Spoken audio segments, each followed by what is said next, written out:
Hello and welcome to yet another round here at Leadpool Racing's Renault RS01 Challenge, and we are going straight into the qualifying. In fact, we are very much halfway through it. Apologies for the bit of a later start through this session. Had to make sure everything was set up correctly. Regardless, today I have a special co-commentator here today, one of the championship drivers here today, Lucas Santorbi.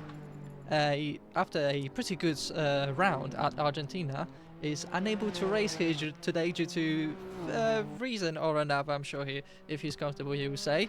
But welcome, Luca. How are you doing today? Welcome all, and I'm happy to be here in the comms box for today. Sadly, the reason is injury, so I would have loved to drive, but today my teammate's still out there on track, so I wish him a good race. Of course, no bias from my side. I'm also a commentator elsewhere, so I know how it is sitting here in the comms box today, and it's quite an interesting one today. To say the least. Indeed, it will be interesting today. We only have 10 drivers out here today, so far cry from what we had 22 drivers in round 1, but those drivers that are here today will surely score some good points and might flip the table on his head a little bit. We have a new driver in the name of Matthew Heaven, a extremely quick driver. Just look at his qualifying time. He's already doing a tenth and a half faster than Dani Tsutsui, the last year's champion. Yeah, Dani Tsutsui said he was very comfortable entering this round, and having a new name, I believe also reappearing name for some viewers, to just take that top spot. It's quite sour in Dani Tsutsui's name. So let's see when maybe in the race we have a rivalry between the two. About qualifying, still 5 minutes left, of course, still a long way to go, and with that, there's still pretty much all the action still left on the table.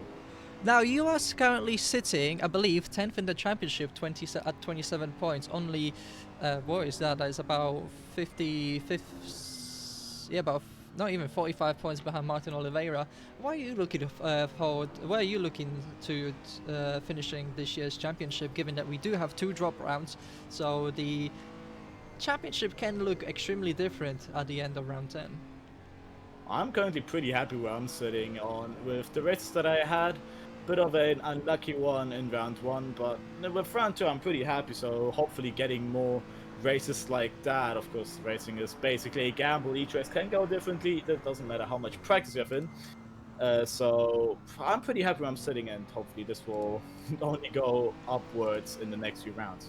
Speaking of a little bit of timing, our championship leader, Martin Oliveira, after a double podium finish in Rio Hondo, sits at the top of the table at 72 points, followed by Mart Shiladi and Bobby Vakoinov, both sitting at 67 points. So the two, the winner of race 1 and a podium sitter, and the 2 teammates of Steinwender Motorsport, level on points, followed closely by Chris Boxo, and I think Chris will try to make his charge up to the top of the standings.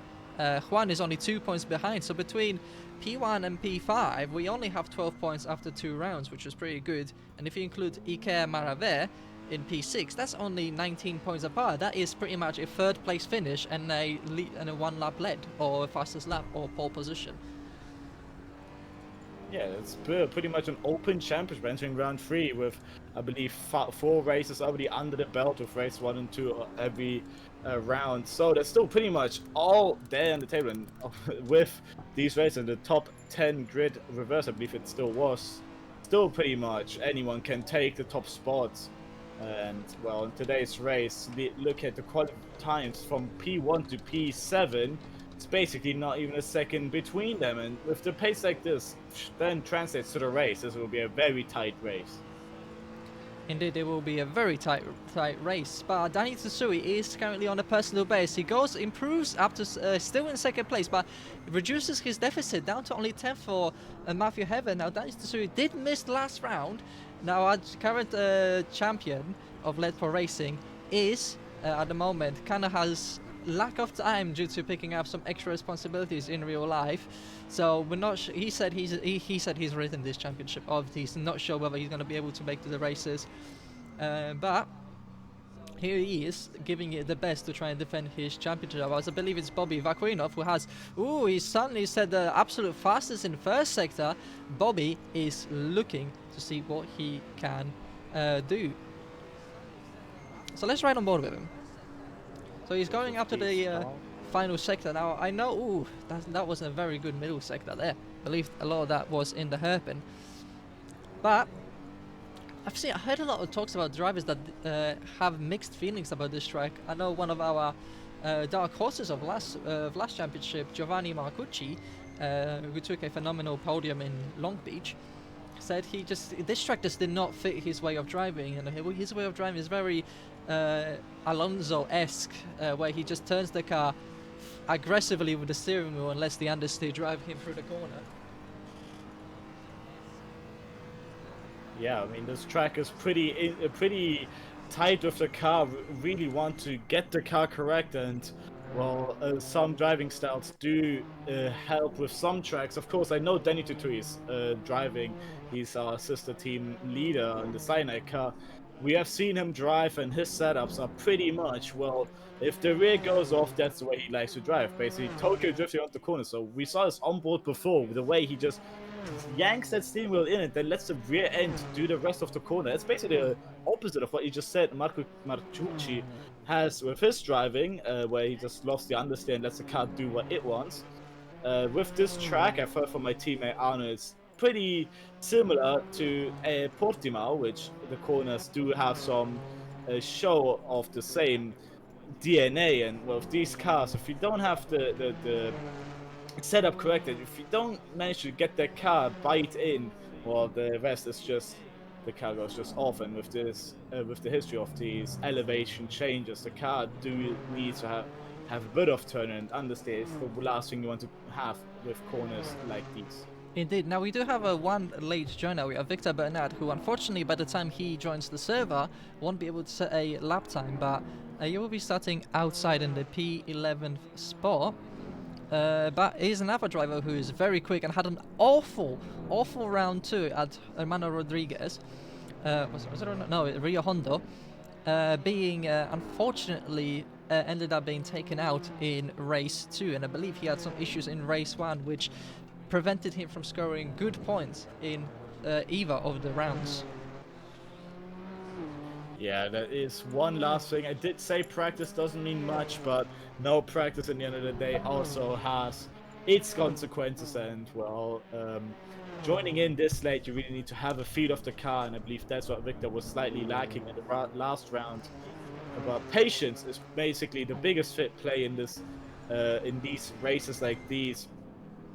Just with the same thing that happened to me in round 2 after race 2, turn 2, I was basically 10 seconds down, and with patience I managed to fight myself back up. And that's the key part of racing with cars like these. Pace is half the battle, the consistency is the other half, and if you only have one side, you're not promised a win or a good position. Indeed, but this is the first time we'll be using it in Let Pro Racing. We do have some grid penalties here today for you, and I believe Ike Marave is a receiver of one of those penalties. He's got a one-drop penalty for his actions during the red flag incident at last round. So it says third. Not sure whether he will remain there if somebody knocks him down beforehand. But Matthew Heaven is still out on track. He's still pushing very, very much. He might be able to go even faster, but he currently hasn't secured that pole position, that 1 point for getting that pole position. Danny Tsutsui is out. He's in second place. He's back in the pit. So is Ike Marave, so they're P3. Chris Boxo is just behind Ike Marave as Bobby Vakuinov just crosses the line, stays P6. So Matthew Heaven does not improve. He still remains 1:44.7. Chris Boxo has the fastest first sector and comes across the start-finish line. Doesn't improve. Couldn't improve much. Juan Gomez stays where he is. Mark Shiladi will be the next to cross the line. He's up on a personal best. So 10th fastest in the middle sector. Now if he can nail that final sector, he improves up to 4th place. So Mark Shiladi will inherit 3rd place from Ike Marave after the penalty drops have been applied. But still, between P1 to P7 we have about half a second left. I believe in the back is also Andrew Bayer going on a personal best lap so far. He's running the final couple corners there with green sector 1, green sector 2. This could push him up maybe a bit, but looking like this, he might get Oh. himself maybe close to Valkuinov. Does he cross the line? Just enough, not enough. Losing another half a second, then the final second. That sets him as straight in P8. Indeed. So that's what we have currently happening. So now the every single grids are going to be applied. So everyone will have to leave. So that is the qualifying. So we have Matthew Heaven on pole, Dani Tsutsui, and it will be Mark Shiladi that will take third place. That will be your top 3 finishers. That was a very close one, I have to say. Much closer than I expected on a track like this, where basically every line has its own drivability. It's very close together. The one driver I'm going to be looking forward to seeing what they can do in the race is Victor Bernards. We haven't seen much from him. I'm not sure how much practice he actually has in this track. It will be very interesting, very much to see. As we don't have a representative lap time, we didn't see much of him, but we know he's a very quick driver. He's a season 3 champion, so that's got to count for something, definitely. Seeing Victor Bernard's driving elsewhere, I am pretty hopeful that Victor Bernard can give some action in today's race. He has some experience under his belt, not to be left unnoticed. So I would like to say that maybe with Victor Bernard in this race, he has some rivals here as far as I know. So he knows where he can put himself in the race. So let's see what in race 1 happens. And from then on, we can definitely see where we will see him in race 2. So I've just been reminded that I have forgotten to put the link to the Twitch stream. That's all perfectly fine. Now, look, if we could just entertain the guests for a little bit while the server, we wait for the server to do its thing so I can set the grid up perfectly and apply the penalty for Iker Maraver. So with today's race, pardon me, which one? Add something? Race at Autopolis. Do you know much about the Autopolis circuit? And have you done a few laps on the Autopolis? And how would you rate the circuit if you have? Well, Autopolis was this was the first time I've actually done some laps, and I've done 12 in total. I felt pretty confident, I have to say the least. If I didn't have my injury, I would have definitely have enjoyed today's race. I would have, with my time, put myself maybe closer to the midfield as I was doing full field run, but this track absolutely lovable. With my driving style, it fits right in my hands, and with this car, I had said to my teammate when I was doing my laps that this is very smooth, very flowing, and it's just very fun to drive around, and you can get yourself lost just doing a lap after another. And it's to tracks like these where your car just does its line, and you just are a passenger seeing how it just goes behind. That's just what I love about racing and tracks like these. And so Autopolis is one of my better tracks, and I'd love to see more of similar tracks like these in the future. But Autopolis, my personal opinion, is just it's a really nice flowing track, and it fits when you get the setup correct. Indeed, it very much does. Now I'm just gonna quickly check. In fact, actually, we do have some more grid positions. I believe Juan Gramash is a recipient of a few more grid penalties. So Juan Gramash will go from P6 to qualifying down in P9. So I just have to apply a few more grid penalties, but definitely not something that I believe Juan Gramash would be happy about. I think interesting as well is how the laps between the drivers are set for qualifying, with Matthew, Danny, and Iker having done 7 laps, while Mark and Chris did 8. But in the back, we have Andrew doing 6 and Arno doing 5 laps. So that just shows who felt more comfortable in the car and who wanted to do more laps. And Arno, as I said before, my teammate, he did not really enjoy a track like this. So I can see how maybe across the field, as you say yourself, with Maguchi as well having issues with the track here. So I can definitely see how this track can have some mixed opinions across the grid. So. Now we know Danny absolutely hates this track, but that is mostly because he hates a lot of track. That's not Laguna Seca, Singapore, and Long Beach. Yes, No, not those even are- Long Beach. Monaco. I forgot to say Monaco. he has a love for Singapore. We have to get to the cross. He has a love for Singapore. If he hears just the word, he already jumps up and says Singapore, like, where, and wants to drive. So his taste for tracks, a bit of a special kind, to say the least. But well, we can't just disregard him. He's a fast driver, and it just showed in qualifying, even a track that he doesn't like, where he can put himself. He put himself up into P2 for the race one, and well, that just shows what a competent driver he has. Even he's so confident in the car that doesn't matter if the track doesn't suit him. He just manages to bring himself up in a good position. Indeed, it will be very interesting to see, and we will just have to make sure everything is set up correctly. Ike Mave is in fact in the right places, so we will be moving trackside right in moment. So let's just move you guys back. Yep, everyone is here, so it looks like the server has moved everyone in the right places. So we got Boxer, we got Vakuinov, Anno, Juan Gramaj, Luca, and then Victor Bernard. So it looks like everything is set up correctly. So we got 5 minutes prep time just to make sure everyone loads in just fine. Everyone has time to do their setups and fuel loads. I do have to add, the deliveries all across the grid are just spectacular to look at. These are absolute masterpieces all across, and well, having worked on my own, is just, I'm so happy to see the different colors shining through. Indeed, but we have seen that a lot of our deliveries had a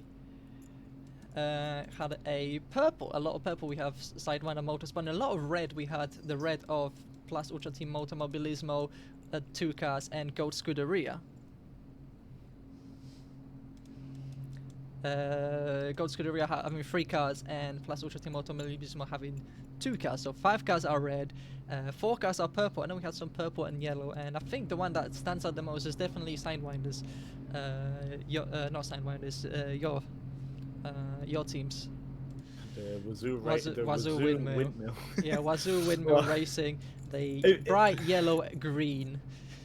If you have a closer look at the car, you will notice that we have done something different with our livery, and just we have put some subtle hints on the car as well with text.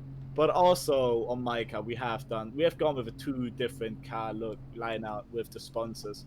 For example, here on the onboard, we see he has the Don't Panic dashboard, while I have the Magic Fernando himself on my dashboard. But our car was more meant to be on the funny side. Once you look at it and have some details on the eye, you find it more funny.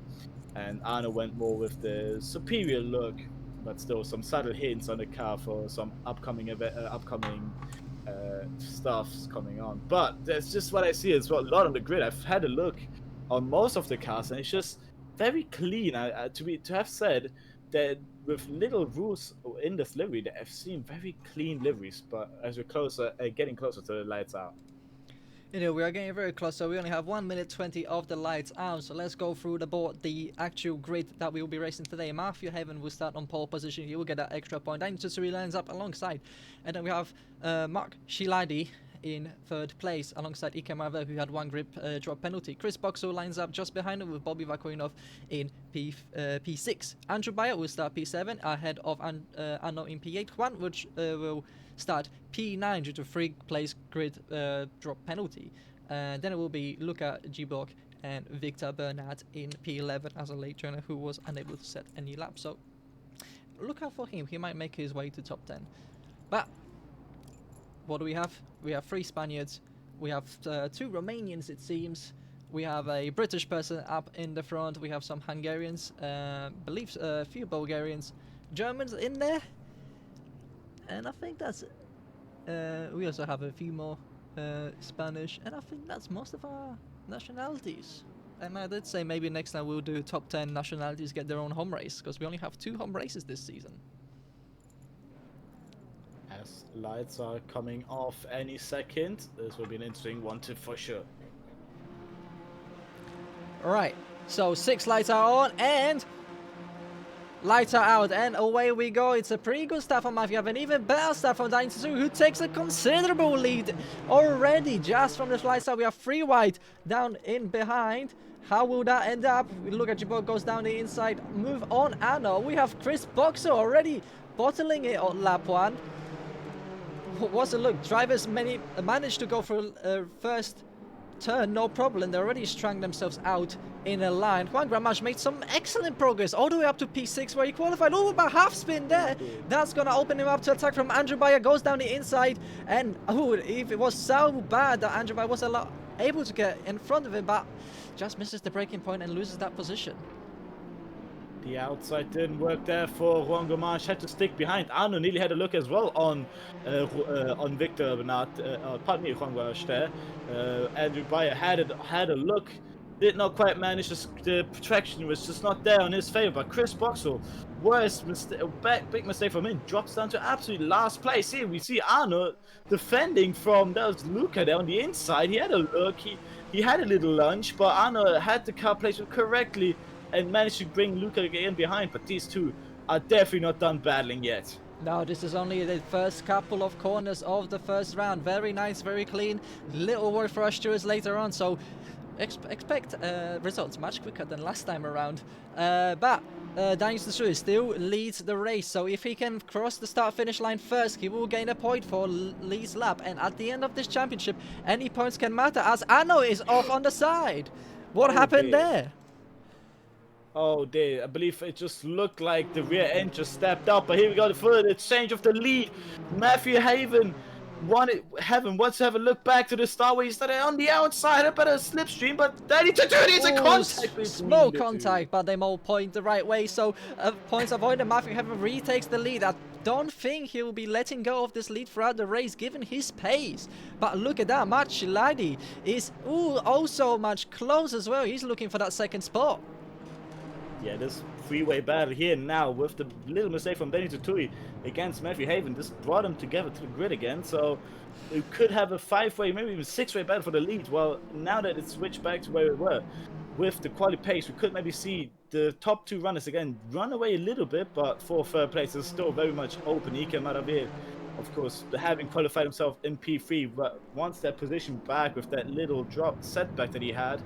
But now in the race setting, the car's heavier with the fuel. You need to also look out that the tires make it till the end with no mud, without little rubber taken away from those compounds. So we might see the difference in driving style as well, and that is where the difference between qualifying and race are. Indeed, as Ike Marva, Mark Shiladi, look at Matthew Haven just already 8 tenths ahead. I don't think we'll be seeing him much out. But look at Mark Shiladi. He lost quite half a second to Daniel Tsutsui. We saw him struggle for the grip coming out of, I believe it was turn number 5, first U-turn hairpin. The car going very sideways, and that allowed Ike Marva to get up to within a 1/10.5 of Mark, and he's going to be looking for a move down the inside to turn 1 later, much later on the brakes than Mark. Mark was potentially looking for a switchback maneuver. You know what? The switchback maneuver is on, and look at Mark regaining that lead by just a bumper.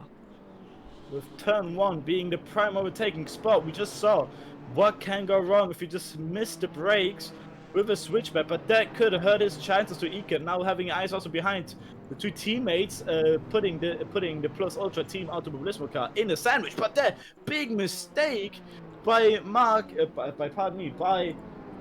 Mark there on the inside, having to go on wide, and now they're side by side up towards the next straight, towards the big hairpin that comes up.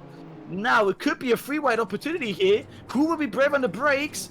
Oh dear. That is a lot. That is massive oversteer. Was that a hardware issue for Ike Marva? He just drove straight on. There was no application of brake. We couldn't even hear the squeak. That looked to be a massive mistake from Iker, rejoining back down to P7. And that is where the braveness comes in too much. I believe it might have been a brake issue, or just he was looking in his mirrors to maybe avoid the contact and just missed out his braking point of quite a while. I can tell myself I did that mistake quite a few times myself, but the Plus Ultra Team Automobilismo is not done with these 2 yet. Juan Gramash being the next car to fight these 2.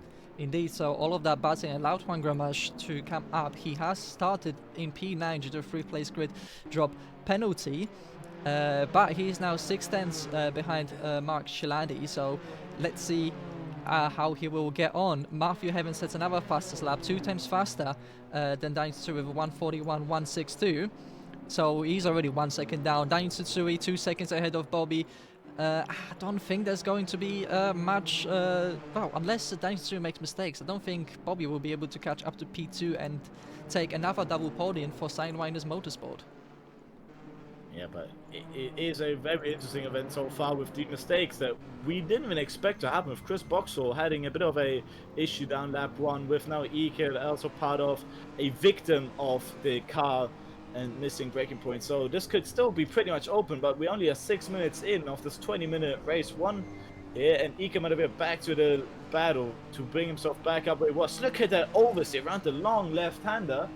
That is very much setup related, as with my car it didn't have that issue, and that it just shows the different driving stats. Will we see the down under from Iker? Not quite. No. Great defense by Andrew. Andrew places that car in just the right spot to prevent Iker from trying to make a down under switchback maneuver. All of this battling, it is bringing Victor Bernard into a contention. Iker Marvin makes another mistake, goes a little bit wide. Oh, and the spins! Oh, disaster for Iker, who did not have such a good first round. Is round 3 going even worse? He's, I think, extremely lucky that there's a few drivers in this race. With this little amount of drivers, you can take all the opportunities, and Ike Maravilla is sadly not managing to get all those opportunities. He is struggling with that car, and I believe that's what's happened now with the fuel loads making the car heavier. I do know that on this track, the particular fuel loads do change the drivability. And another mistake. I believe this is around turn 15 here, the bridge. Yeah, it would be. Turn 16. It will be towards the middle of sector 3. Big mistake, dropping himself down more seconds. Hopefully his hopes of a finish are not over yet. Of course, up in front can still pretty much happen anything, as Chris Boxall has managed to get Ike my way after his mistake, but did not manage to get himself up further positions after that turn 1 mistake. He is about a second behind Luka Jibok up in front, and well, that is still a little disappointing on the Cyanide's side. Of course, Chris Boxall not a slow driver at all. He has the pace, sadly did not manage to get himself where he wanted, closing in on the halfway mark. Yeah, but Chris Boxall is just not on pace since his lap 1 incident. He's lapping in 1:42.9s. His teammate is lapping in 1:41.2s. So 1.7 seconds slower than his teammate. Look, it just seems like the car is just not connected with him. The car is disconnected. There's no connect between the driver and the car. It just doesn't feel like he has control of it. He seems like he might be overdriving the car and trying to recover rather than keep his head down and focus on the way he was driving in qualifying. I've heard from the Cyanide drivers that they do run the same setup, but then do last minute changes, and that was Chris's mistake in round 2. He didn't manage to get that car correct while now in this race. Then he is, but here we go. Juan Gramache make him look already down Mark's inside, having to just make himself visible on those mirrors. But Chris Boxall, will he be able to get it together this time? Towards turn 1, not as either. Of course, this is prime overtaking spot number 1. Ooh. Both go onto the grass, but managed to keep the car together. Of course, grass on this car, we saw what happens to Ike. Once he was a little bit on the grass, it just upsets the car fully. They too managed to get it together. I think we just saw a big mistake from Daniel Tsutsui in Sector 1. He's now dropped to 1.8 seconds behind Matthew Heaven. Bobby behind has set the fastest first sector, so there could be a little swing in momentum. Of course, what you not want to see is having a mistake in Sector 1 and seeing the driver behind you do the fastest Sector 1. Daniel Tsutsuy's eyes should be peeled behind. Still nearly 2.5 seconds between the two, so Daniel Tsutsui and Matthew Haven are absolutely flying currently. Oh, look at goes on the grass. Sorry to touch you. Sorry to cut you off. That might allow Chris Boxall side by side into the following corner. Luka keeps the inside line, shows the outside line to Chris, and beautiful defending by the Romanian national. Up towards now turn 13, the left-hander towards right-hander there. Chris Boxall, a little mistake on the rear end. He's been struggling Luca with that. makes a Oh, then mistake! Luca's fully off. Look, I think that was a little bit too much grass on the inside potentially, threw him out wide and the car just went sideways. Luckily managed to keep it pointing the right way, still manages to keep ahead of Ike Marve, who is quickly closing up behind.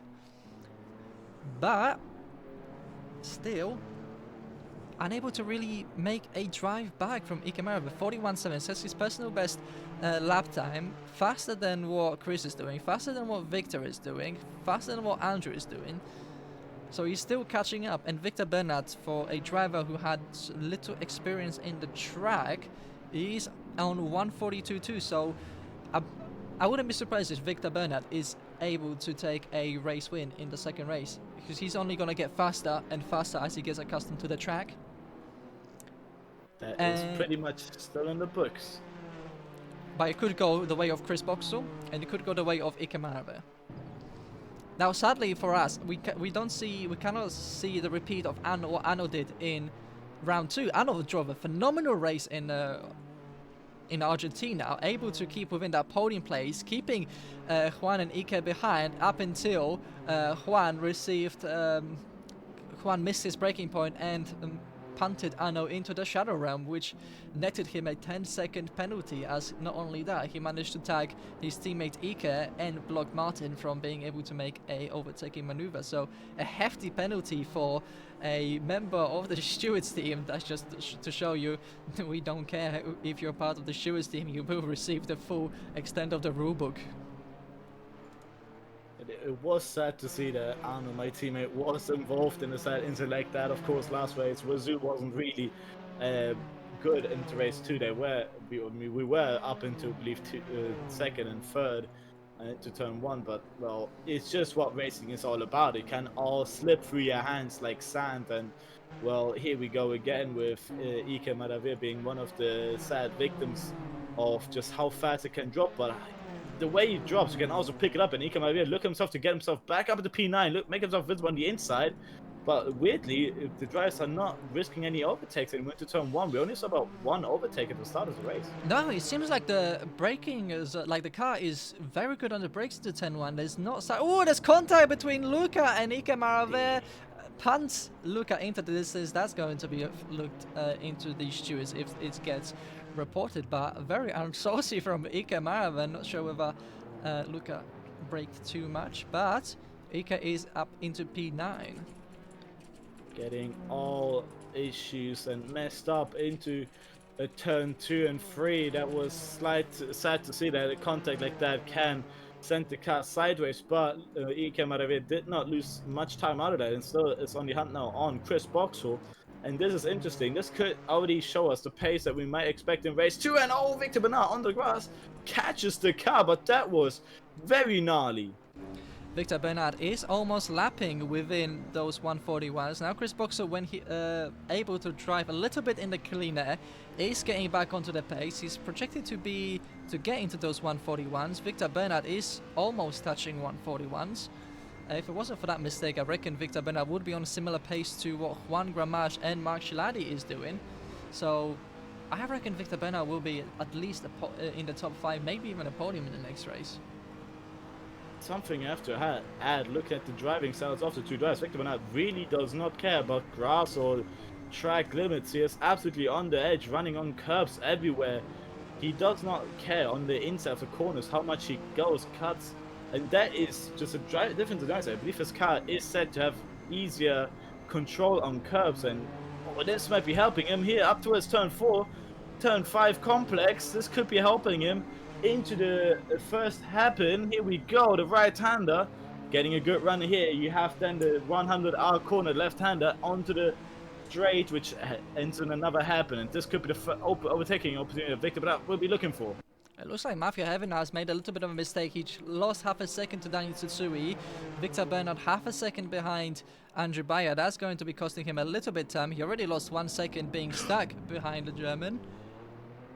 Oh dear, deep went Andrew Bayer there, and just lost him all the momentum down the roller coaster straight towards turn 11. Indeed, you can see the elevation change of Autopolis from that hairpin. Oh, on the curbs goes Victor Bernard. Not the curb you want to eat. Luckily did not lose too much time, kept the car under control. and he's still 6 tenths behind Andrew Bayer. Now, last lap, Victor did a 1:41.7. That's only 2 tenths slower than what Juan's absolute fastest lap time is. So, like I said, Victor is already getting on the pace as Danny Tsutsui says the fastest lap time, 1:40.7. Danny Tutori is making himself way back towards Matthew Haven. He saw that first place in the first couple laps. He knows he has the pace. Will he be able to bring it together before the race ends? 4 minutes 20 remaining. Victor Bernard's here, still probably the highlight of the race so far. Currently, eyes still on him. Can he catch to Andrew Bayer? That mistake he's done the same way in turn 12. That was the pinpoint same mistake he's done the last lap. And that could have been the chances of him ruined to get Andrew Bayer this lap. But will he be able to catch him here? We know Victor Bernard has the pace. Will he be able to bring it together this lap, or will that mistake still be stuck with the car? Of course, it might be an understeer issue that Victor Bernard just cannot get together entering turn 12. But of course, if he manages to bring it this time towards the start of the next lap, he has a good shot. Indeed, and I just looked at the leaderboard. So Chris Boxer is back into 10th place. So something must have happened on the lap before. He lost 8 seconds or 9 seconds even, somewhere along the line. He's now back behind Ike Marve and Luka Giborg. Well, we're now going Ooh, in. Danny Tsutsui had an issue. Danny Tsutsui dropped 3.5 seconds. Bobby is now 3 tenths behind Danny Tsutsui. Danny Tsutsui, big mistake entering the final couple corners. That's huge. Bobby Van Greenhoff could have a look here now. Danny Tsutsui is struggling with the car. That was the second mistake this race that we counted. And now it is all up for the battle for P2. Going a bit deep. Did Bobby there with Danny Tsutsui's defense. Could be going well for Danny here. That looks a good run. Entering now turn 3. And in the back, Juan Gramage getting himself closer to Mark there as well. Is still pretty much everywhere. Ike might have been fastest lap of the race. Indeed, we have one Sidewinder Motorsport on the attack, one Sidewinder Motorsport on the defense. We have one plus Ultra Team Automobilismo on the offense. Chris Boxer overtakes Luka Giborg. Luka Giborg fights back. What's even happening? Side by side we go, so let's switch back to this. We have one plus Ultra Team Automobilismo stealing points from others for fastest laps. And this is all coming together in the final minutes of this race. Chris Boxall gets himself past Luca there, bit of struggling through the first couple of corners, but now back to Victor Bernard. Here, this could be it. Entering this for the second to final time. Yeah, Victor brakes. absolutely misjudging the brakes and went deep in.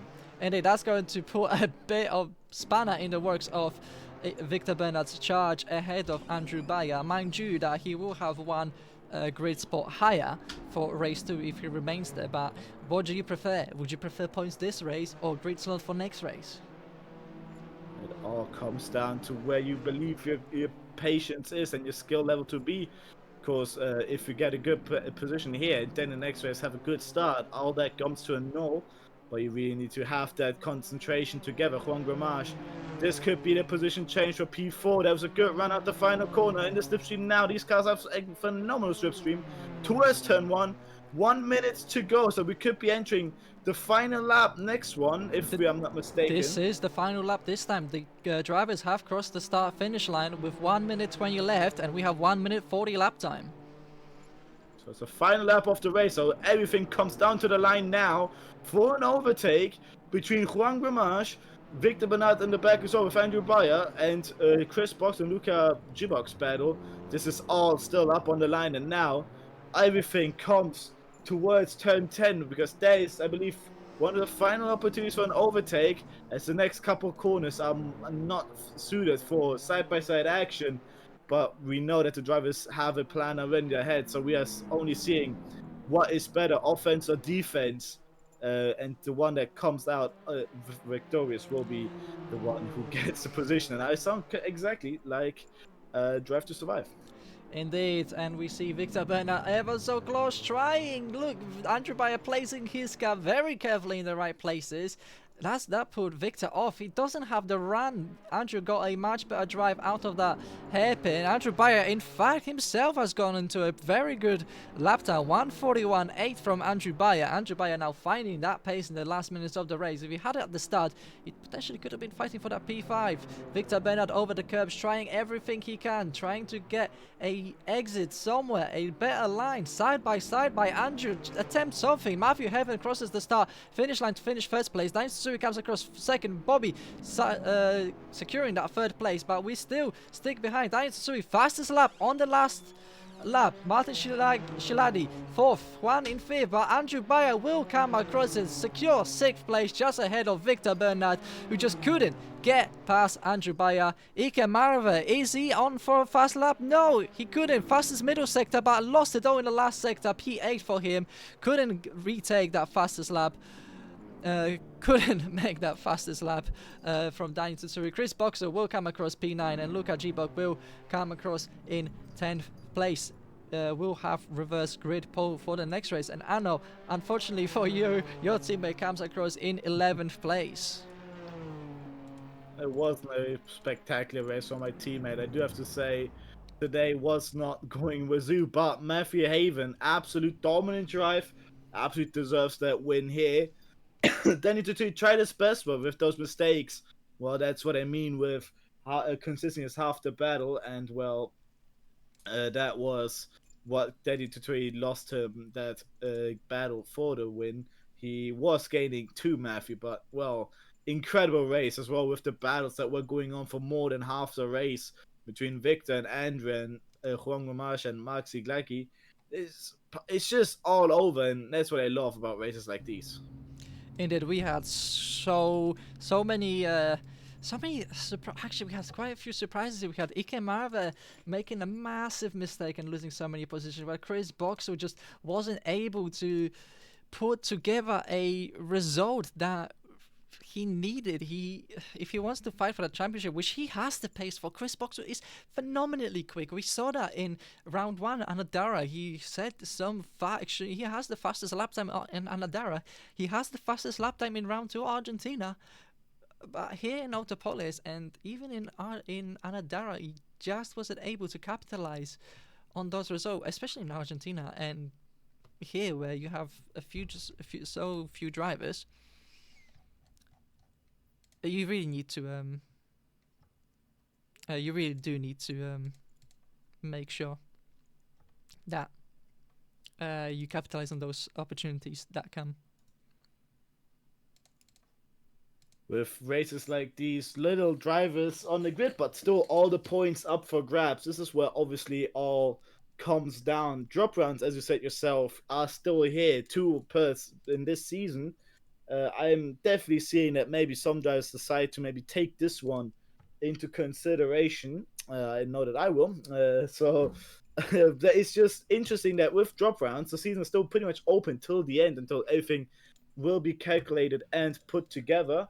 As in the end, the points will all jump around, and well, the best performances of the worst performance will be count off, and that is huge to think about. And well, today's race being one where you have a chance to get good points, this is where you can use your chance to save your drop round and use it for a different opportunity. But well, some guys are not as fortunate as others, sadly. Indeed. So let's just quickly check the finishing order. We have the race.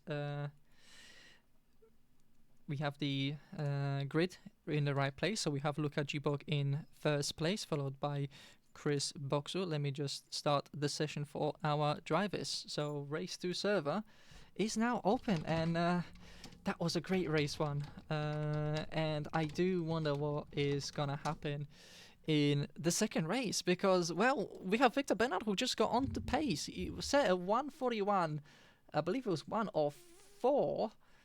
So he's definitely going to have a great race, potentially a race win, to bring himself into that championship contention.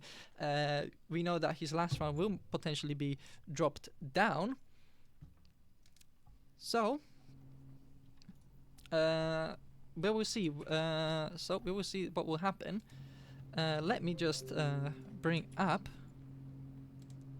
entry list and everything that is happening once we load all the drivers in. So yeah, Luka Gbog will be in first place, followed by Chris Box in second place. Now Chris, now here's a chance for him to go and make up for the first race. Follow Chris Box, so we have Ike Marve, who himself will be trying to make up amends for that race 1, and we have Victor Bernard in 4th place. So we have Chris, Ike and Victor, top drivers, the fastest drivers in this league, starting right at the front for race 2. And right behind we have Andrew Bayer and then Juan Gramage. Mark Chiladi will start in 7th place, behind ahead of Bobby Vakuinov, and Daniel Tsutsui will start in 9th place. In 10th we have Matthew Heaven, and Anna will start 11th. Now, I know you will most likely be hoping that your teammate will try and make amends for race 1 as well. Of course, with Arno, the one thing that lost him the most time were the 2 mistakes that he made. Of course, with lap 2, I believe, where the big spin happened, that was what cost him 14 seconds. And well, in the second mistake, he was basically round. I believe after that was his final mistakes. We saw that he picked up the pace. So maybe in race 2 he can manage to bring together what he has lost, what he's learned in race 1, and maybe have a better race. Of course, look at the times. He wasn't the slowest out there on track, but the consistency was just definitely missing on his part. And well, with now race 2, everything that you learn with race 1 basically being a practice for your big one, in race 2, this is now where with the reverse grid everything can come down. Of course, the slower drivers, in quotation marks, are starting in front, so the battles will just heat up until either every driver sets himself back to where they were before, or the defense of the slower driver, of course, can bring some trouble for the faster drivers. As you don't need to be fast to have a good defense, and the last race it was definitely a cost for me against Chris Boxall, as I can definitely say I am slower than him, but in the last race I had some mega defense against him, and in a track like this. In fact, last race we had Andrew Bayer, who was able to keep so many drivers behind for over half of the race. That includes Ike, that includes Juan, that includes Mark, that includes Bobby, Danny, Chris, and not only that, your teammate Anna was able to keep those drivers behind, and even today Andrew Bayer was able to keep Victor Bernard. Now Victor Bernard is a champion in this league, so he is able to keep drivers behind. So this track you can definitely defend. Well, that was one thing to look forward to in race 2 now, as we're getting ever so closer. Sadly I can't see, that is a slight mistake from me here, but of course race 2 will have some spectacular action to look forward to. Indeed, we will have spectacular action. Less than 1 minute left, and well, what are your predictions here today? I think we're gonna have some surprise results again in the second race. This season has been this season so far, all the 5 races we had, there's been nothing short of surprise result after surprise result. Well, I can't really say what to look forward to, as of course with such a mix-up now, it is all on the line who brings it till the end together. And well, towards now, the guys, Luka just said himself, he has 3 seconds off the pace, so he's not looking to bring himself up into the lead. But as we just said, the defense is what counts in races like these. And well, Chris Boxall had some issues in the last race with his consistency. Maybe we'll see it again. Lights are off now, and up to the first race, and Luka Gbog immediately has a mistake on the race, and it drops off 4 positions with Chris Boxall goes up to the lead, and now 3 wide action everywhere into turn 1. Ooh, 3 wide action indeed, but Luka manages to regain that spot, keeps second place. Oh, is that dropping down? Luka Gbog is dropping down a lot of places. Hemmerching stat is already down to P5, and Chris Boxall had a blisteringly quick start.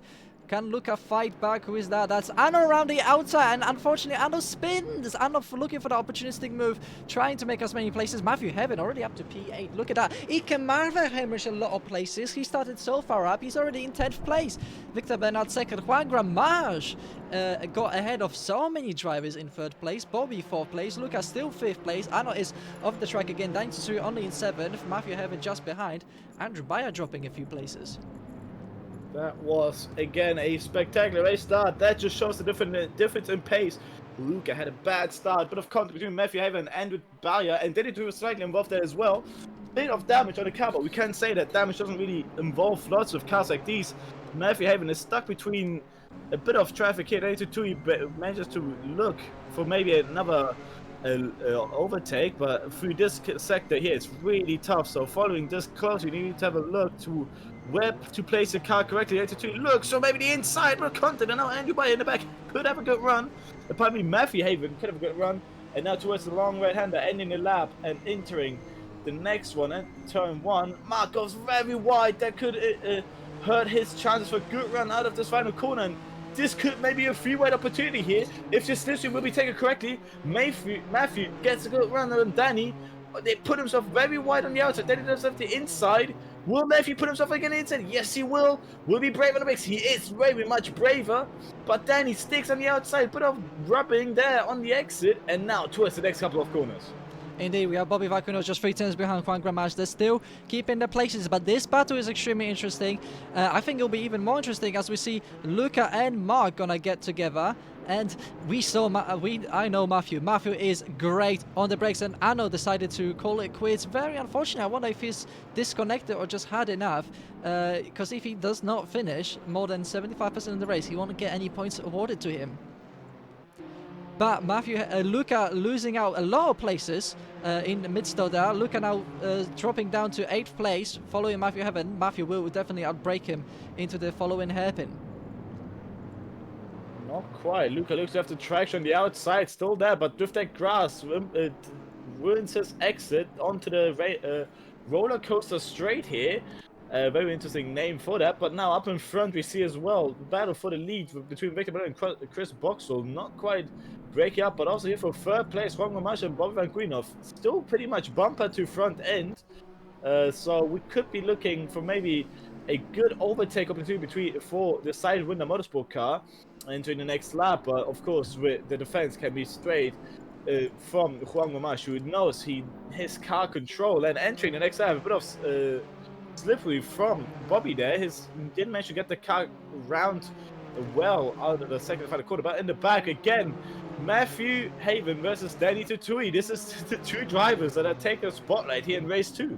Indeed, and I reckon they will be taking and have the most amount of action here today. Mark Shiladi has a massive tall order to keep both of these 2 behind. We saw how far ahead they pulled away from the pack, and we saw their pace, how far ahead they were in terms of qualifying. So Mark is a race winner. I reckon he can keep them behind. Very much so. Of course, the problem with Dani Tsutsui as well, he can't only have his eyes ahead, he also needs to keep Matthew behind him. With race 1, we saw that Matthew is just the fastest car out there, but this is where the defense that I've been talking about comes in. Dani Tsutsui knows where to place his car at all times. Entering now this hairpin here, the left-hander. Oh, Dani goes very deep. Could he be looking for a better exit? That is Ike Marver going onto the grass on the hairpin, but still getting a good run down the hill towards the next right-hander, and maybe an overtake opportunity there. Side by side on the inside to buy a contact between the 2. Was there a little bit of contact? Yeah, there was a slight bit of contact, so that has put Ike Marver very much out of contention for that man. But Ike Marver dropped so many places. He started P3. It just seems like this particular track and our 2-time Let Pro Racing champion just does not match at all.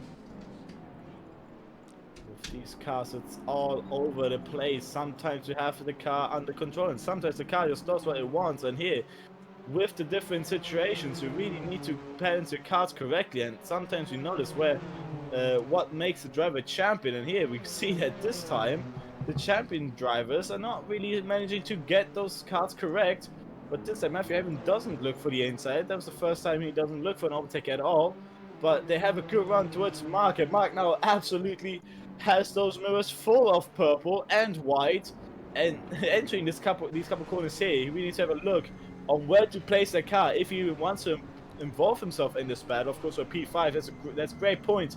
He puts his car on the inside there. Great defense for Danny, and Matthew really needs to find a way to get past Danny without struggling too much, but also find a way past Mark without letting Danny through either. And Matthew here has the hardest job of the three. I don't think Matthew has the hardest job. I think Mark is the one that has the hardest job. He has to keep 2 cars behind. Matthew has to pass 2 cars. Oh, there's a little bit of contact. I think Mark may have dropped a little bit too much. A little bit of an accordion effect. Nothing too serious here. But Mark may have slowed down a little bit too much than he wanted. Bit of a human centipede on the left hand, and there they hitting each other front end to rear end, pushing each other like a domino effect. But that may let Mark have a good run down the straight. And here we have another three-way battle, basically a carbon copy of what we see up in front between Luka Djibok, Andrew Bayer, and Iker Malave. Iker OD very much on the inside there, but it's very close to that rear bumper of Andrew Bayer. But here now up in front again, and Mark places his car currently still great, but this could ruin his run. And Danny Tutu had a good run in the back. Let's see those mirrors. It catches enough time to Matthew, and now towards turn 1. We'll see, is Chris Boxer the fastest lap? Danny is going for the outside move. Will he outbrake himself? Oh, that looked oh so close. But look at Matthew Heaven. Down the inside he goes. 2 drivers in 1. Matthew Heaven takes 5th spot. Mark Shiladi goes in too deep. Danny goes in deeper, and Matthew just sits back and knows about the adage, 2 people fighting, the third one profits, as we say in Poland. And look at Matthew profiting so much. He gets a 2-for-1 deal. A Tesco meal deal, if I say so. A Tesco meal deal indeed. He got that one thing that I said he needed, getting past both of them while letting Danny through. Danny looked to have a bit of issues on traction on the exit of turn 1, managing not to get the power down. But here we go down the inside, and Mark seemingly letting that work, but no. Looking for the switchback on the inside, but was just running too much on the curb, hurting his exit. And now down towards turn 13. Mark looks for the inside. Pardon, turn 11, but Mark did not manage to get the car correct, and Danny is passed. But that is not too late as Matthew manages to run away a little bit from these two. A little bit is an understatement. He's already 1.3 seconds ahead. Mark now has to get by Danny Tsutsui. Oh, Mark, that would have been such a good move from Mark if he was able to pull under Danny when Danny did exactly what Mark was hoping for. If he was just able to get the right amount of traction, he would be able to stay ahead of Danny Tsutsui. Bad corner from Danny there. He lost a lot of exit speed, and Mark could have a look again. Look at that difference in speed up towards turn 1 in this slipstream. Where will Danny place his car? Goes for the outside, Mark for the inside. Who will be brave on the brakes? They made it nearly side by side, but Danny was just a little braver in that cyanide car. And now in the back, the freeway battle. But no, here in front, Mark is still not done. They do maybe make it side by side, but Mark knows better and puts it behind again. But this is losing them even more time. Matthew up in front of 1.7 seconds. Yeah, Matthew is just gone. They can probably forget about him. Matthew might be looking for that podium finish. I'm not sure if he'll be able to catch up to Chris and Victor Bernard.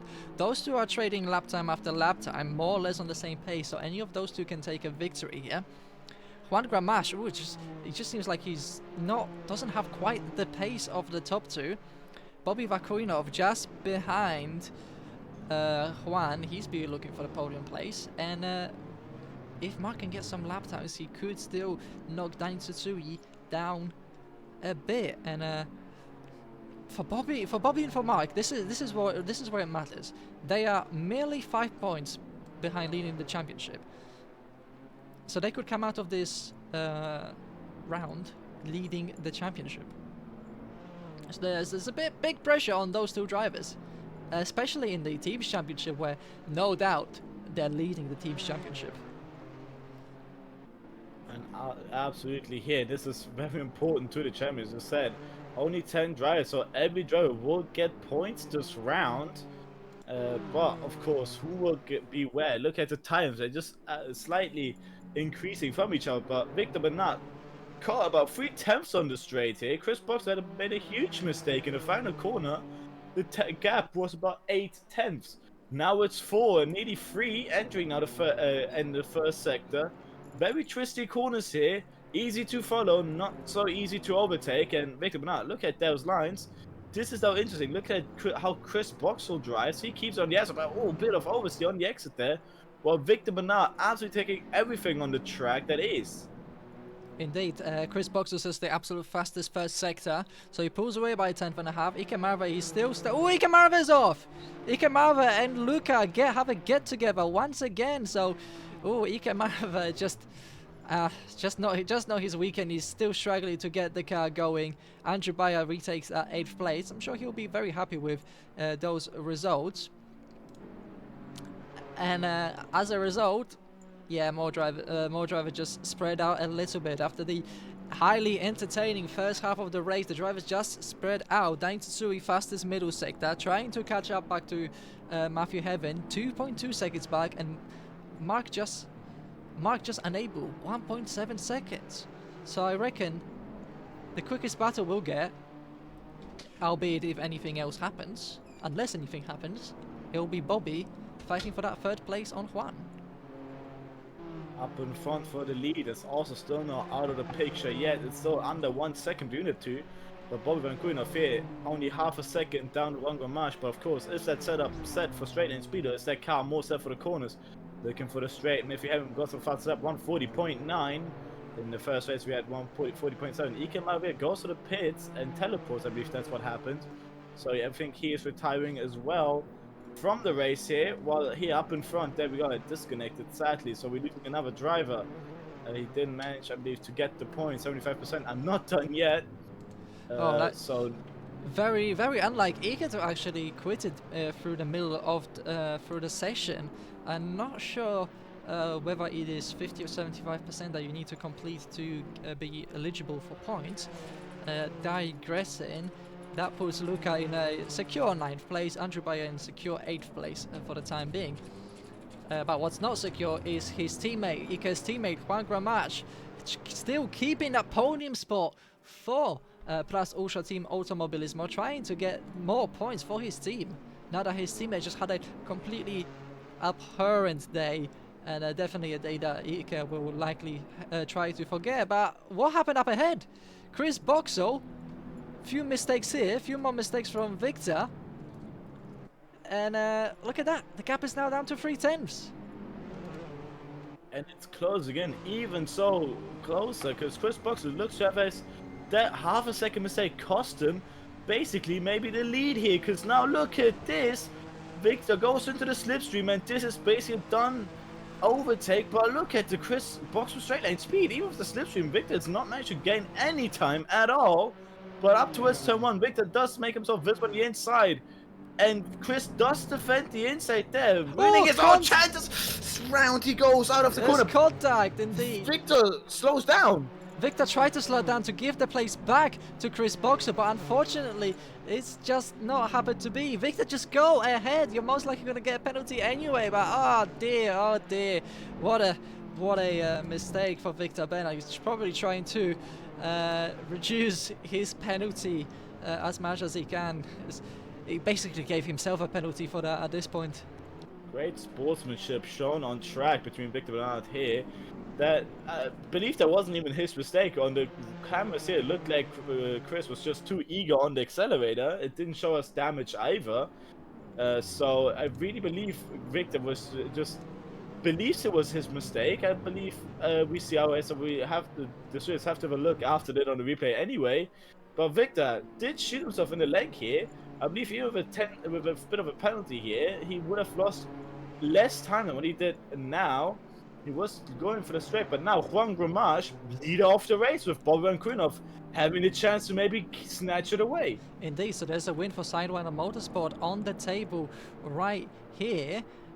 Juan is leading the race, probably something you didn't expect. Honestly, we didn't expect it either. And look at that, will Victor make a move down the inside of this corner? Chris goes wide, can Victor keep it nice and tidy and clean? He has the outside line for the following corner and has the drive. Look at that overtake. We don't see overtakes around that place often. Matthew Heaven sets another fastest lap time. He is going to be closing onto those top two very quickly as Chris Boxall goes deep into the brakes, managed to retake that place from Victor Bernard. It's still not over. Victor has the speed draws alongside him, and it will be decided at the next corner. Danny Tatui behind is just not managed to keep up the two. Oh, needed contact. That was very close. Only a hair between the two. Danny Tatui is running with the rear end, so he's not gaining any time. Chris Boxall managed to pace the car where he needs it to be, only being side by side, being what he might want. But next, up towards the next couple of corners, he has the inside. But oh, the rear end is very loose. But he goes ahead. Victor goes to the inside, now the outside. Danny Tatui joins in. This is a freeway battle now towards the happen. Are they going to make it 3 wide? Victor goes to the inside, very late on the brakes. Chris keeps it on the outside. Danny is looking for the inside. Chris is the position. Danny goes past. And now it's Victor up in P5. The P4, Danny in P5. And Chris drops down 2 positions. What racing have we witnessed? That was some of the most spectacular racing in this league that we've seen, side by side through so many corners, late on the brakes. We're just within the realms of rulebook, I would say. There's been some fantastic racing between these two drivers, and by God, have we been treated to some spectacular images.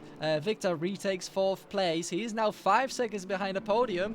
Let's switch back to the podium. Look at the gaps between the top 3.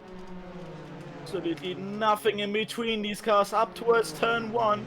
Juan Gamache will lead off, but Bobby Van Koenhoff could maybe look Victor for Bernard. a good one. No, they make contact, and Juan Gamache slides off, and now Matthew Haven goes to the both of them and goes into the lead of the race. Juan Gamache goes to the outside. I believe that's Bobby giving back the position. But Matthew Haven says, thanks you two for that mistake. I'll go back into the lead and might snatch 2 out of 2 wins here in LPR.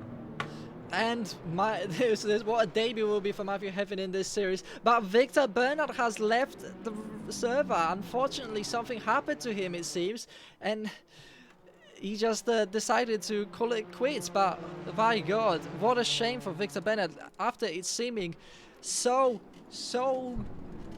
almost certain that it will be a battle between him and Chris for that top step. Oh, how quickly things can change in racing. I believe there was a mistake by Chris Boxall as well. Danny Tatui and Chris were close together, but Chris is down in P7 now. Indeed, must have been some more mistake. Mark Shiladi is now P5, Andrew Bayer in P6, ahead of Chris Boxall. That is a huge turn of events entering. I believe now the next lap will be the final lap of the race. So that was right at the end of the race here.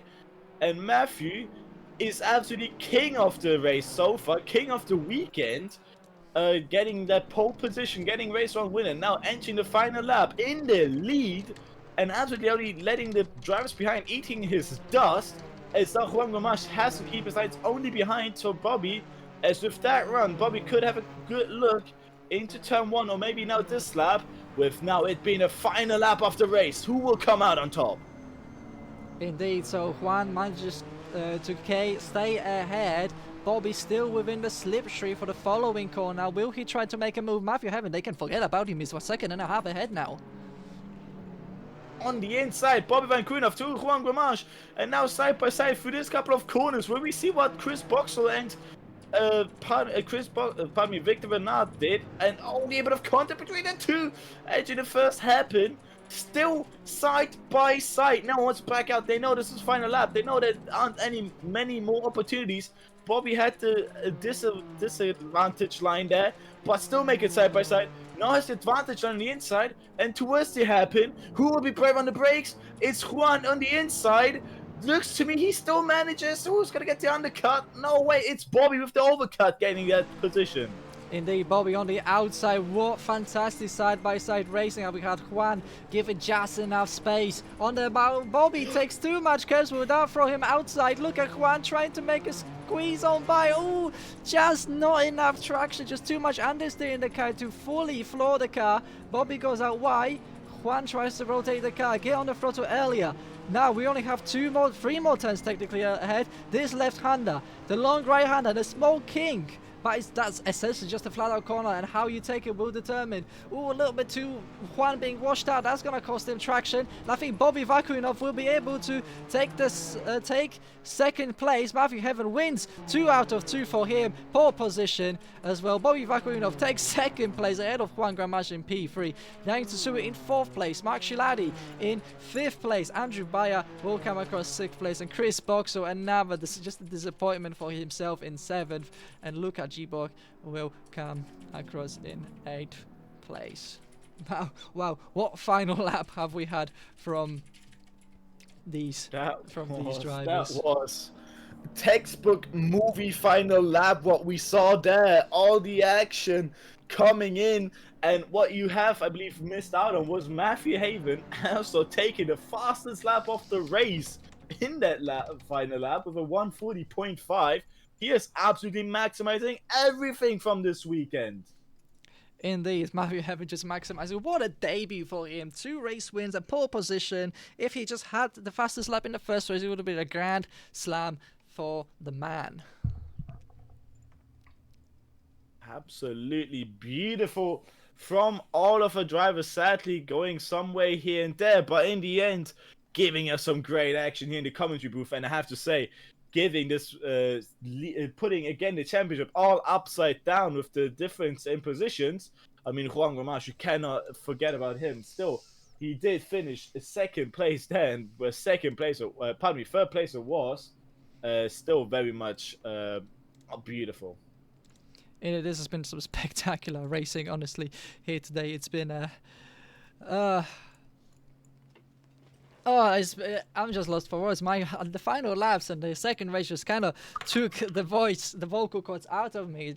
I haven't really raced this voice in racing for quite a long time, and as we prove here and time again in sim racing, doesn't matter about the attendance. It's always the quality of the drivers that make the racing excited. You could have 2 drivers attending, as long as the 2 drivers are quality, they will put on some fantastic racing, and quite incidentless race. So well done to all the drivers for such a good, fantastic, clean racing.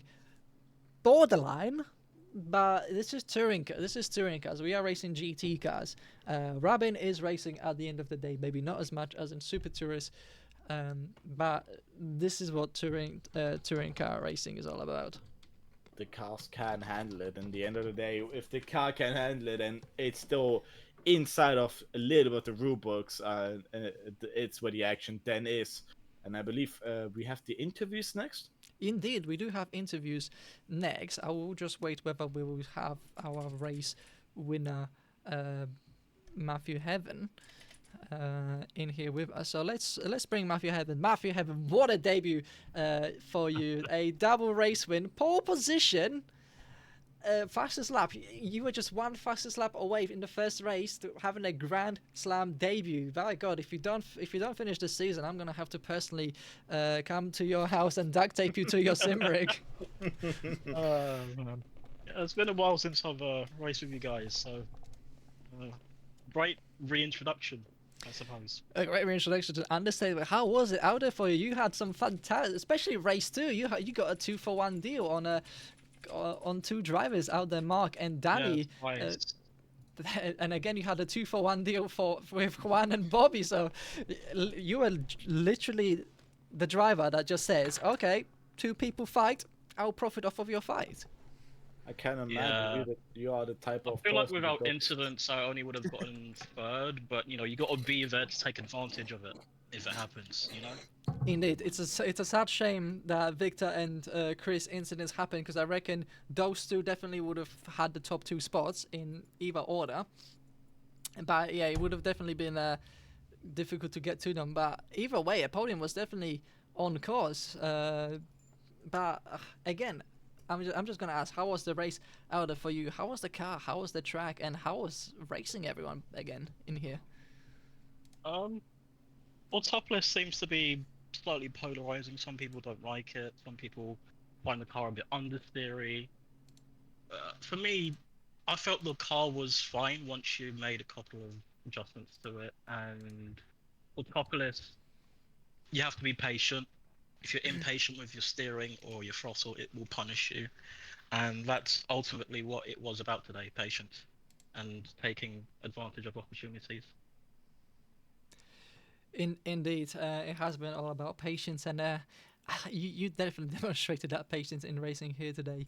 But in terms of racecraft, you showed some amazing moves, and still showed everyone that even with a reduced attendance, there's some great racing to be had. So definitely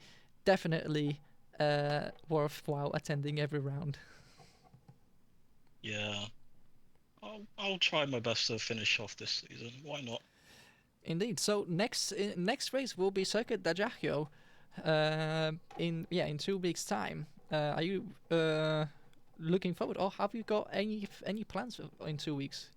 Seeing as technically you are still eligible for full points because we have 2 drop rounds. If you attend all races, you are able to score the maximum points.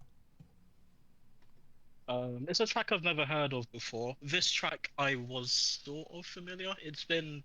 I know it from Need for Speed Pro Street of all games, which is kind of funny. But still had to learn it, had to adjust my thinking. But it wasn't too bad. It wasn't too bad. Indeed, and you said that you were not the greatest fan of this car, but as you got more into the car, you seemed to quite like the car, and you said it was satisfying to get right. Yeah. The car has a semi-lock setup. There's a couple of things you can change.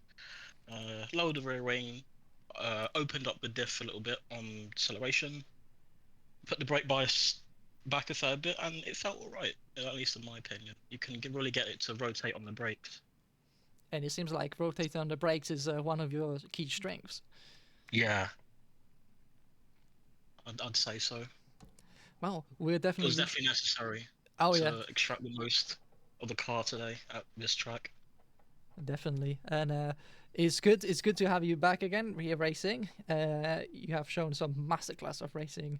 Look, have you got any questions? I just gotta say, today's race you showed incredible race pace, and my question is, how did you set up the car for today's track? Did you experience a little bit more understeer, or were you looking for more oversteer? Um, I was mainly looking for a bit of oversteer on the brakes and a little bit of stability on the throttle. You could still get the back loose with from throttle in certain corners. You have to be careful of that. But otherwise, that's what I was looking for. The track was much hotter than it was in practice. It was 25, 36 or something like that. Track temp. Uh, I forgot to change my tire pressures for race 1. Race 2 got them a little bit because they were a bit overpressured. But that meant I had to watch my tire temperatures on the heads-up display. My tires were red at times, and you have to be more careful on the throttle or with the steering. It was the rear left and the rear right that was getting hot. That's all from my side. Indeed. So, again, well done on the double victory, Matthew. I reckon you will shoot out the leaderboards after this round. Probably in contention for the championship already. That we will now put you back to Brazil. Have you got any final words from yourself? Okay. No, I think that's it. That's it. Oh, That's all that's on my mind. thank you again, Matthew, and hoping to see you next round in Circuit d'Ajaccio in France. Thank you very much. Right, let's bring in Danny Tsutsui, a podium sitter, a driver who was, at times very close to Matthew Heaven, but was just that hand distance away, and who managed to get quite a good score, all things considered. Danny, how was it out there for you? I know you absolutely despised this track.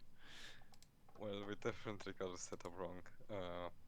At a Sinek garage today, both me and the box had some really tricky setups. I'm talking about the entire 2 races. It was just skating around the track. It was drifting. I definitely gained a lot of drifting skills today.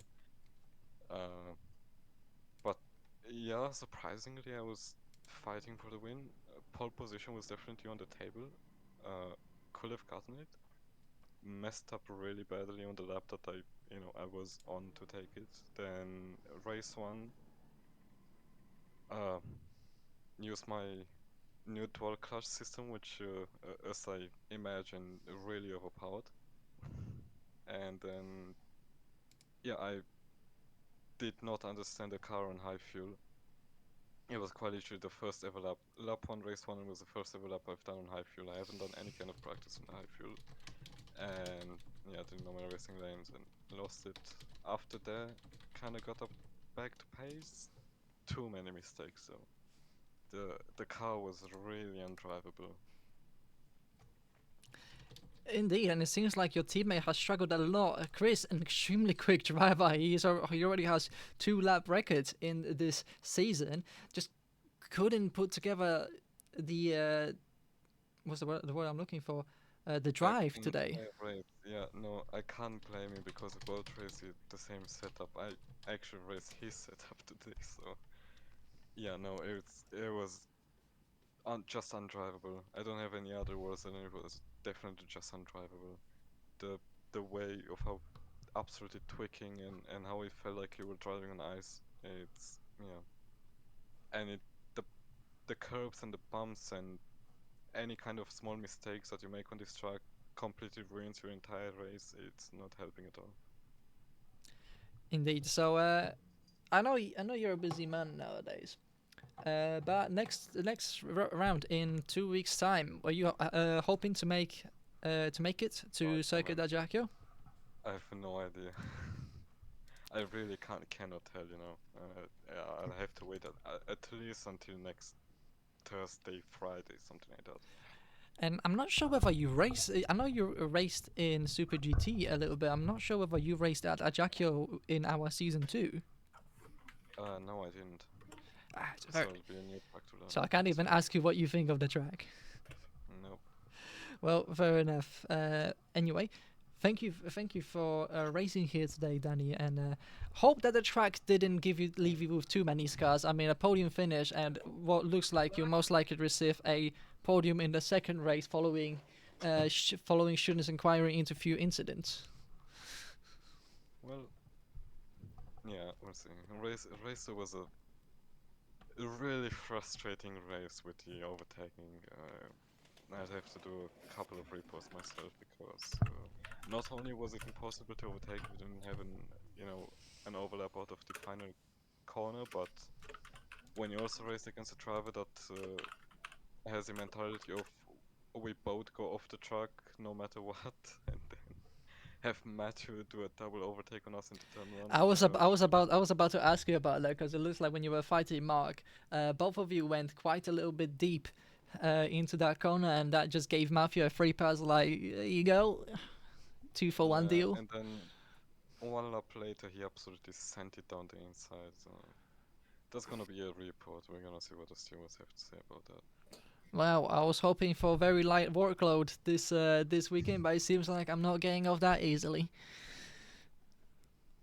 Well, you got a little bit more free time than me, so. Oh, you say how that. about we speed up a little? Well, That is a way of to think about it.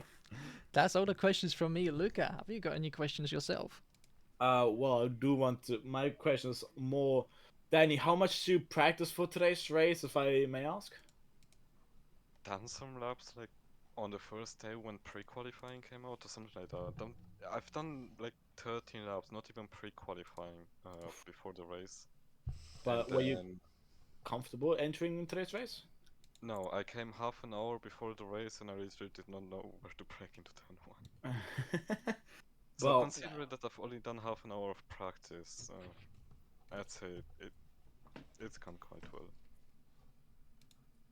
Well, very good showing for that.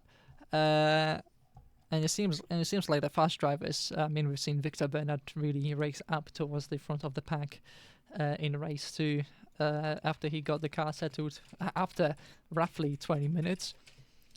But that is all from us, Danny. Do you have any final words from yourself? Can we please race on better trucks next time? You are part This of guy. you are part of the admin team that decides tracks. So Yeah, I know. That's, I remember very well voting 0 for this track. You have some of your favorite tracks coming up. Yeah, I You definitely. have yeah, Singapore. yeah, we have Long Beach, we have Red Bull Ring. Those are your two like go-to tracks, it seems. Yeah. I see why he's complaining there's no Singapore on the calendar. I think Just give me a calendar full of Singapore, Monaco, Long Beach. that's I'll, Exactly the 3 tracks, Matt. You said at the start of I- the stream. I told you play this man has very simple taste. Monaco, Singapore, Long Beach. This man Simple? is happy. Simple is not the word I would be looking to. But yeah, I see Danny's taste is on the peculiar side. Baku is a good one as well. It just seems like he just loves street tracks. I mean, I'm just faster, you know. That's cap. The thinner the track, the faster he is basically. I like Checo Perez. Give me a word. And You are Checo Perez, yes. You Uh, do not want to compare yourself to him.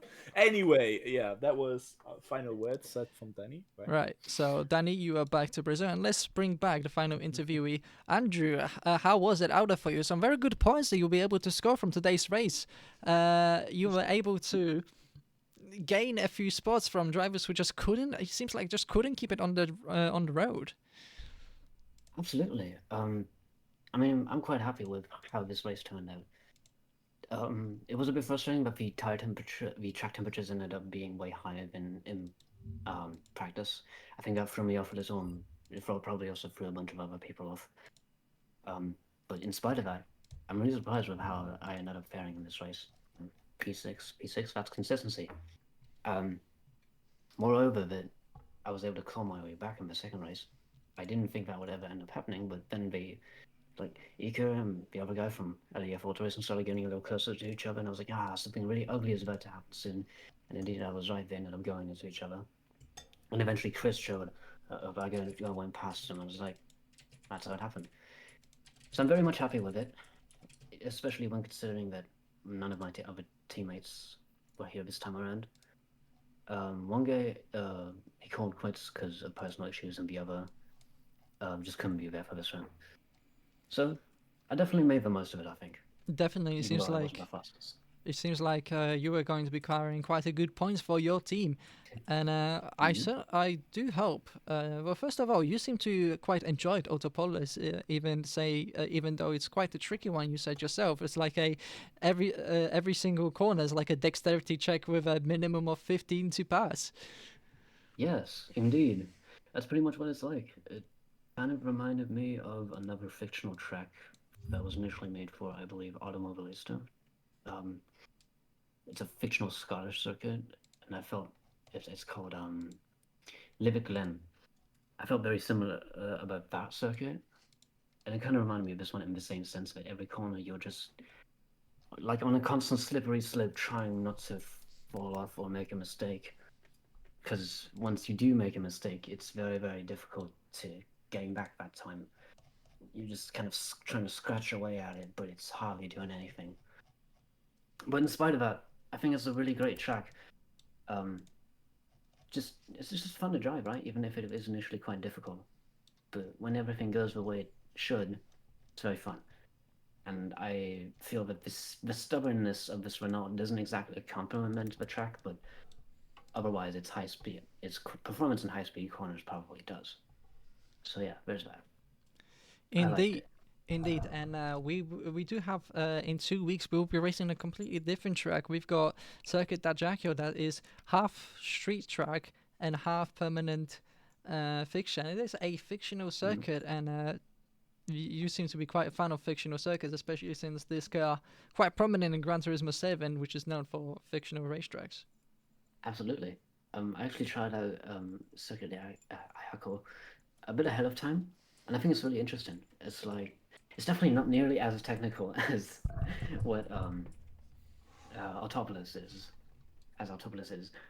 but it's still interesting. You know, you have these two really long sections of just basically public roads, and then at the end of it, it kind of sneaks off to the left, and you get back onto the permanent section. It's just really interesting. I definitely think it's going to make for some fun racing, especially the really long sections. People are probably going to be all side by side. Definitely looking forward. Indeed, it was certainly been interesting. We did have in season 2 in Super GT. We had fantastic racing there. We think we had a similar attendance to this, but we had a lot of side by side racing. I believe Ike has a video on that shows the kind of side by side racing that was had in that event. But speaking of your team, will we see more of your team in the in Ajaccio in France? I haven't asked yet, but I do sure hope that there will be that at least one of us, like one more from us, will be around next time. Should be. I'm at least hoping for Jeremy to be there, or FGN. So yeah, as I said, one guy, he said he couldn't. He's not in the condition to really do it at the moment. To keep going. And 2 other people, well, I don't know, they've not been active much. So it's kind of just a very unfortunate circumstance for us. But I mean, nonetheless, I don't think that I'm gonna let that discourage me. I'm gonna try and do my best nonetheless. It's the least I can do. No, we are certainly looking forward to seeing what you guys are able to accomplish.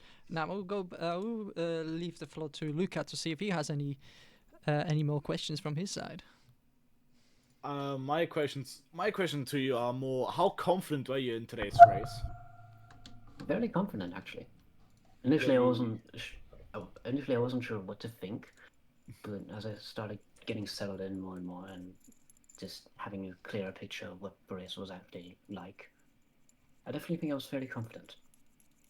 And then during the race, did it come how you expected, or was it more you entered this race with one picture in mind and came out of it with another? I definitely had a bit of a different picture in mind, though that's mainly because I was thinking that the track temperatures were going to be the same. But of course, I couldn't have known that. I was looking at my lap times. I was thinking, this is actually fairly fast compared to what I usually have. Maybe I might miraculously get a podium or something. But no, not that this was a bad result. It just wasn't what I initially was hoping it would be. But I'm still happy. Oh, in fact, let me actually pull up some times for you. You were actually only 3/10. Your fastest lap was only 3/10 slower than Juan Gramage, so even less than that. About 2.5 tenths behind Juan Gramage. So you started getting pace towards the end of the race, and at times you were lapping faster than the drivers up ahead. So definitely, if you had that pace from the start, you could have been battling for those top 5 spots. Yeah, it definitely tends to be like that. Sometimes it takes a bit of time for me to really dig my fingers into the track and get to grips with it. But once I actually do, it's pretty amazing what I can sometimes do. Indeed, and even in race 2, you were only 3 tenths behind Mark Chiladi, who finished P5. Mm-hmm. It's just bad circumstances mostly. You could be the fastest guy in the room and still get tangled up somewhere, and it sends you back. It sends you all the way back. So yeah, there's always a bit of luck and fortunate circumstances involved. Indeed, and that's racing at the end of the day. Anything can happen. But again, unless Luca has any more questions. My final question is: was your setup happy for today's race, or was it more a final thing for today? Like a final change. My setup. Exactly. I actually made a setup ahead of time because I actually practiced tried out this track a bit ahead of time, like several weeks before, just to see what it was like alongside a bunch of other circuits. I ended up making a setup for it, though I think I remember also making a bunch of changes that would end up being locked, so it wasn't quite the same.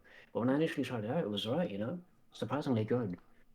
Though I eventually noticed that, quite frustratingly, since the toe was locked, I couldn't compensate for the lowered ride height, which gave me a bunch of toe, a lot more than I needed.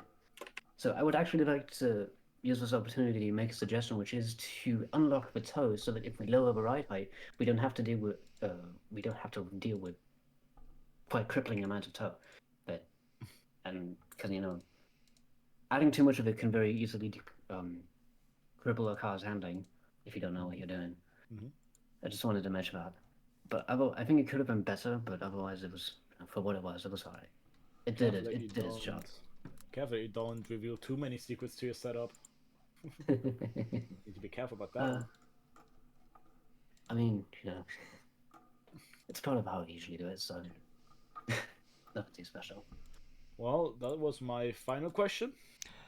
And I have no more further questions from myself. Thank you again, Andrew Bayer, and well done on the results that you had today. And I'll be looking forward to seeing what you can do in Ajaccio, which is such a different circuit. And it seems like, yeah, you definitely are getting on pace with the top drivers. So, well, especially from last round, I am certain you will be able to get a podium at least once this season, unless I've just cursed you, so you'll never get a podium. Absolutely. No, just gotta make sure that everything aligns correctly, and then I'll hopefully be able to do it. I'm definitely looking forward to it. Indeed. Well, thank you again, Andrew Bayer, and we will now be, well, I shall try and move you back to a place. Back to Brazil, you go. So, wow, that has been some fantastic racing we've seen today. Look at how was it out there from your perspective? Well, I'm sad that I didn't manage to be part of the action today. That's all I can say. It was very, very beautiful, very interesting to watch as a commentator for the first time. I think this is my first time also being a commentator here in Ledpaw Racing, and well, it just shocked me to see that the racing today was just beautifully to watch, and the action was all there today. I cannot put it even better. The racing has been phenomenal. Again, don't matter the turnout. Racing is just good. And when you get some good drivers, you could have 5. You're going to have some fantastic racing. And, well, even on difficult to overtake tracks, we saw a lot of side-by-side action for like the first 2 sectors. And I'm just looking forward to Ajaccio. Same here. So from that, it will be thank you to everyone watching. Thank you to all the drivers. Thank you, Luca, for commentating here today. Hopefully you feel better for next round. Will do. Hopefully, yeah. I think next round I will be back up and racing. Well, this is all from us here at Ledpaw Racing. You take care of each other, and we will see you in 2 weeks in Ajaccio.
During a sleepless night, but you're too high to drive. I know that if I'm gonna die, no one will see you cry. Thought I smelled the witch, but I was stupid. For your pretty Instagram year span, planning this night, try to suit up for a scale. I said I'll pick you up at 8. You probably won't be awake. Call yourself an Uber, babe. I'm gonna wait.